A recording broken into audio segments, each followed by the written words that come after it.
नमस्कार, अस्सलाम वालेकुम, सत श्री अकाल और जय झूलेलाल। मैं हूं जी प्रेम मटलानी और आप देख रहे हैं हालात हाज़रा का प्रोग्राम हकीकत ये है।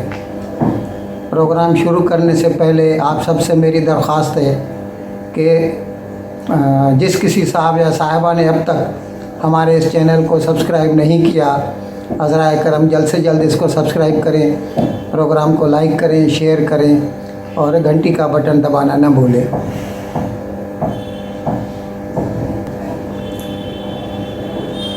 साबिक वज़ीर ख़ज़ाना जनाब शौकत तरीन, उन्होंने एक नया इंकशाफ किया। उन्होंने बताया कि कुछ रोज़ पहले उन्हें जनाब कमर जावेद बाजवा ने बुला भेजा। उनका खाना उनको दावत दी गई और जब वो वहाँ पहुँचे तो वहाँ पर उन्हें हफीज़ शेख भी दिखाई दिए और जो प्रेजेंट फाइनेंस मिनिस्टर हैं जनाब मिफ्ताह इस्माइल, वो भी थे। अब ये सारी तकलीफ़ करने की जो कमर जावेद बाजवा ने की थी, उसका मकसद ये था कि जो इकॉनमी में बेहतर दिमाग हैं वो एक जगह इकट्ठे हों और ये मशवरा दें मुल्क के लिए क्या बेहतर है इस वक्त, क्योंकि पाकिस्तान की मुआशी हालत बहुत कमज़ोर है। और इस सिलसिले में मौजूदा हुकूमत अपनी सही कोशिश कर रही है, लेकिन पहले ही जो खसारा हो चुका है, एक महीने के बाद उन्होंने पेट्रोल और डीज़ल के भाव बढ़ाए या बिजली के दाम भी बाद में बढ़ाए, तो इस बीच में जो सब्सिडी का जो बोझ हुकूमत पे पड़ गया, उससे कैसे ये और अच्छा कैसे फेस करें। और उसके साथ साथ अब तक IMF ने भी जो किस्त है वो लोन की वो रिलीज़ नहीं की। तो ऐसे में मुल्क फॉरेन एक्सचेंज की क्रंच है, उसकी कमी है और भी जो भी मसाइल हैं। अभी गंदम चाहिए, 30 लाख टन गंदम चाहिए, उसके लिए क्या कहें, उसके लिए भी फॉरेन एक्सचेंज चाहिए, कहाँ से आएगा, क्या होगा। तो इसीलिए जनाब कमर जावेद बाजवा ने मुल्क के मुफाद में तीनों को इकट्ठा किया। तीनों फाइनेंस मिनिस्टर जो मौजूदा हैं, जो इससे पहले हैं, और हफीज़ शेख तो इकॉनमिस्ट हैं, IMF से ताल्लुक़ रखते हैं, तो उन्हें भी बुला भेजा कि भाई आप तीनों मिल के बैठें और हमें एडवाइस दें कि पाकिस्तान के लिए इस वक्त बेटर कोर्स ऑफ एक्शन क्या होगा। लेकिन दुख की बात यह है कि शौकत तरीन ने सीधा सीधा बोल दिया कि जनाब हम तो आपको कोई भी मशवरा देने से रहे, हमें आप इलेक्शन की डेट दीजिए, इलेक्शन करवाइए, फिर हम आपको कुछ भी मशवरा दे सकते हैं। जब तक हम अपने मुंह से एक लफ्ज़ भी नहीं बोलेंगे। अभी देखिए ना, ये है होती है खुद गर्जी की इंतहा। उनके लिए हुकूमत ज़्यादा अहम है, पावर ज़्यादा अहम है। अगर हमको हुकूमत मिलती है तो हम पाकिस्तान के मफाद में काम करेंगे, नहीं तो पाकिस्तान जाए बाढ़ में। कितने दुख की बात है। साबिक वज़ीर दाखिला जनाब शेख रशीद, उन्होंने एक इंटरव्यू दिया है, उर्दू पॉइंट को अवेलेबल है, आप देख सकते हैं। मैं भी एक आध टुकड़ा आपको दिखा देता हूँ आज। उसमें उसने क्या कहा है कि 9 अप्रैल को जनाब इमरान खान की छुट्टी हो गई, नो ट्रस्ट मोशन में वो हार गए और उनको जाना पड़ा, और फिर जनाब शहबाज शरीफ वज़ीर आज़म हो गए। तो शेख रशीद साहब क्या कहते हैं कि हमें तो इंटेलिजेंस ब्यूरो ने, वो वज़रात दाखिला के अंदर आती है, ये इंटेलिजेंस फोर्स है जो है, तो इंटेलिजेंस ब्यूरो ने उन्हें 4 महीने इस डेट से पहले ही उन्हें बता दिया था कि इनके ख़िलाफ़ नो ट्रस्ट मोशन आने वाला है और इमरान खान चले जाएंगे। यानी जो साबिका हुकूमत थी उनको 4 महीने पहले ही पता चल गया था कि उनका दौरे हुकूमत जल्द ही ख़त्म होने वाला है। अब इस पस मंज़र में इसको ध्यान में रख के और सोचिए कि ये जो इमरान खान ने ये जो ढकोसला शुरू किया और लेटर दिखाते रहे कि हमारे ख़िलाफ़ अमेरिका ने साजिश की है, और डोनाल्ड ल्यू ने आके पाकिस्तान की जो एम्बेसी है उसमें ये कहा वो कहा, और उसके बाद वो पैसे चले और एमएनए ख़रीद कर, जबकि किसी भी एमएनए ने जो अपोजिशन के थे, मतलब जो उस वक्त जो गवर्नमेंट के थे एमएनए, यानी पीटीआई के जो एमएनए, एक भी पीटीआई के एमएनए ने उसके ख़िलाफ़ वोट नहीं किया, जनाब इमरान खान के ख़िलाफ़, और शहबाज शरीफ के हक़ में वोट नहीं दिया।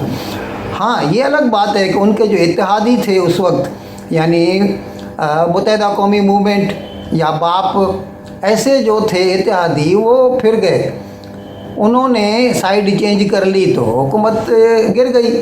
अब ये उनको 4 महीने पहले ही पता था, तो इसका मतलब ये इमरान खान जब से निकले हैं बाहर, एक झूठ का पुलंदा जो है ना वो खोलते जा रहे हैं और सबको बेवकूफ़ बनाने की कोशिश कर रहे हैं। बड़ा मुश्किल सवाल किया आपने।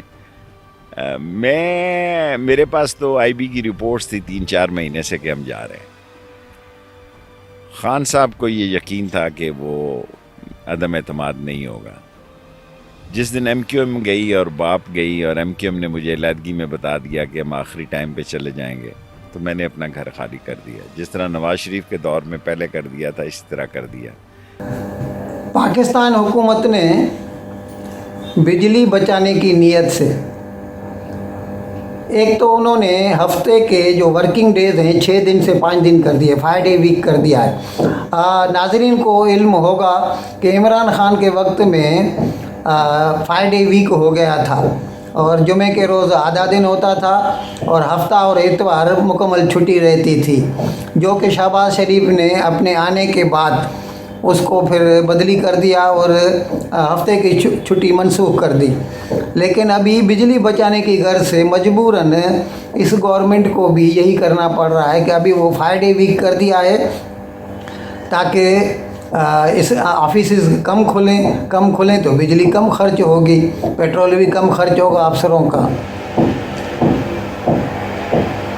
अच्छा, इसके साथ साथ वो चाहते हैं कि आवाम भी जो है ना, वो भी जैसे अभी ये कोरोना के वक्त में बहुत थोड़े वक्त के लिए बाज़ार खुले रहते थे, तो अभी इन्होंने वो हिसाब ध्यान में रख के कि अगर शाम को 8:30 बजे दुकान बंद कर दिए जाएं तो बिजली कम खर्च होगी। ज़ाहिर है दुकान बंद हो जाएंगे तो उतने बल्ब, पंखे, एसी वगैरह कम चलेंगे, हर आदमी अपने घर पहुंच जाएगा।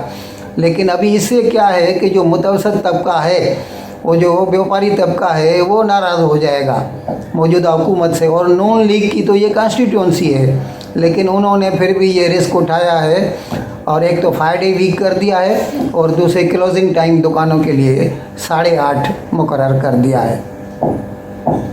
कल वज़ीर आज़म जनाब शहबाज शरीफ चौधरी शुजात हुसैन के घर गए। चौधरी शुजात हुसैन जो पाकिस्तान मुस्लिम लीग क्यू के हेड हैं, उनसे जाके मिले और बज़ाहिर तो उनके साथ इसलिए मिलने को गए थे कि अभी जो ज़मीनी इंतखाब होने जा रहे हैं 20 सीटों पर पंजाब में, पंजाब असम्बली के जो 20 सीटें जो डी सीट हो गए हैं MPS, वो जो खाली हुई हैं, जो 17 जुलाई को होंगे इंतखाबात, तो उसके लिए किसको टिकट देना चाहिए। और वो तो चाहते थे कि PMLQ और नून लीग दोनों मिलकर ये इंतखाब लड़े।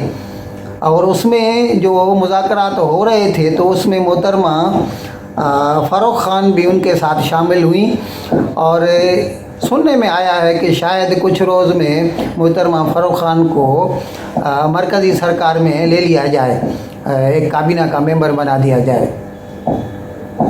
कल हमने अपने नाज़रीन को बताया था कि फूड डिपार्टमेंट वालों ने पंजाब में फ्लोर मिल्स पे यानी आटे की मिलों के ऊपर छापे डालने शुरू कर दिए। अब जाहिर है वो तो ये अफसरान लोग क्यों करते हैं, वो पैसा ऐंठना चाहते हैं व्यापारियों से। तो व्यापारियों ने उसके जवाब में ये फैसला लिया था, पाकिस्तान फ्लोर मिल्स एसोसिएशन वालों ने, कि हम जो सब्सिडाइज जो वीट है ना, हम उसका पीसना ही बंद कर दिया, ग्राइंडिंग बंद कर दिया, पड़ी रहे आपकी, हमको नहीं चाहिए आपकी वीट, हम जो ओपन मार्केट में मिलती है वही लेके और उसी को पीसेंगे, उसी से काम चलाएंगे। अब इससे गवर्नमेंट का जो एम है कि 40 रुपये में, मतलब 400 रुपये में 10 किलो या 490 रुपये में 10 किलो आवाम तक सस्ता आटा पहुंचाया जाए, वो कहाँ से आए। तो फिर गवर्नमेंट ने उनके साथ मुज़ाकरात किए फ्लोर मिल वालों से और उनकी बातें मानी, और फिर अभी आज से वो उन्होंने हड़ताल बंद कर दी और वो सब्सिडाइज वीट को ग्राइंड करने या पीसना शुरू कर दिया है। हमने अपने नाज़रीन को कुछ रोज़ पहले बताया था कि इंटरनेशनल रेटिंग एजेंसी मूडीज़ ने पाकिस्तान की जो आउटलुक है, रेटिंग जो है, वो स्टेबल से नेगेटिव कर दी थी, और अभी इसमें और ख़राबी होने जा रही है। अभी कल मूडीज़ ने न सिर्फ पाकिस्तान की जो सॉवरेन रेटिंग कम कर दी थी, और अभी उन्होंने पाकिस्तान की 5 बैंकों की रेटिंग भी स्टेबल से नेगेटिव कर दी है। वो 5 बैंकें जिनकी रेटिंग कम कर दी गई है, नेगेटिव कर दी गई है, उनमें शामिल हैं अलाइड बैंक, हबीब बैंक, मुस्लिम कमर्शियल बैंक, नेशनल बैंक और यूनाइटेड बैंक लिमिटेड। ये तो पाकिस्तान के लिए खुशाइंद साबित नहीं हो रहा। जब तक IMF से पैसा नहीं आएगा तो इनको ये मसला लगा ही रहेगा, जब तक मूडीज़ वाले और सब लोग जो है ना पाकिस्तान को निशाना बनाते ही रहेंगे। इन अल्फाज के साथ मैं आप सभी भाइयों और बहनों से प्रोग्राम ख़त्म करने की इजाज़त चाहूँगा, लेकिन आपसे विदाई लेने से पहले एक मरतबा फिर आप सबसे ये रिक्वेस्ट करता चलूँ कि जनाब, जिस किसी साहब या साहिबा ने अब तक हमारे इस चैनल को हमारे इस चैनल को सब्सक्राइब नहीं किया, उसको जल्द से जल्द सब्सक्राइब करें, प्रोग्राम को लाइक करें, शेयर करें और घंटी का बटन दबाना न भूलें। बहुत बहुत शुक्रिया। खुदा हाफिज़।